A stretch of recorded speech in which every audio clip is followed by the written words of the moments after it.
ঢাকার মিরপুর এলাকায় নৃশংস হত্যাকাণ্ডের শিকার সোহাগের মেয়ের আর্তনাদ যেন পুরো জাতির হৃদয় কাঁপিয়ে দিয়েছে। আমরা এখন এতিম হয়ে গেছি, এখন আমরা কোথায় গিয়ে দাঁড়াবো?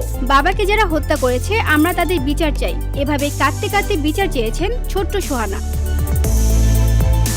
শুক্রবার 11 জুলাই নিহত সোহাগের নিথর দেহ ঢাকা থেকে তার জন্মস্থান বরগুনায় নেওয়া হয়। বরগুনা সদর জেলার হলুয়া ইউনিয়নের ইসলামপুর গ্রামে মায়ের কবরের পাশে চিরনিদ্রায় শায়িত হন তিনি।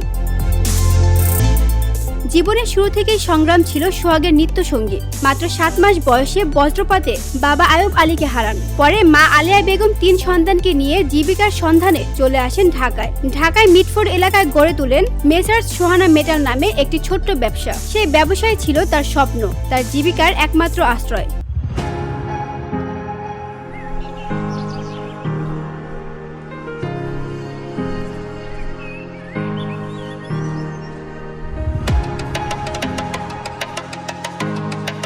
স্ত্রী লাকি বেগম এবং সন্তানদের নিয়ে সোহাগ থাকতেন কেরানীগঞ্জ মডেল টাউনে। কিন্তু সেই সুখের সংসারেই নেমে আসে অমানিসার অন্ধকার। প্রতি মাসে 2 লাখ টাকা চাঁদা দাবি করত দুর্বৃত্তরা।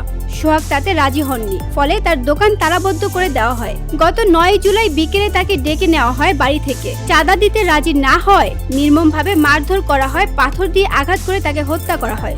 স্ত্রী লাকি বেগম কাঁদতে কাঁদতে বলেন, তারা আমার স্বামীর ব্যবসা সহ্য করতে পারছিল না। চাঁদা না দেওয়ার কারণে আজ আমার স্বামীকে আমরা হারালাম। আজ প্রশ্ন, এই হত্যার বিচার কি মিলবে? চাঁদাবাজদের রক্তচক্ষু থেকে মুক্তি পাবে কি সাধারণ ব্যবসায়ীরা? VOD Bangla news desk.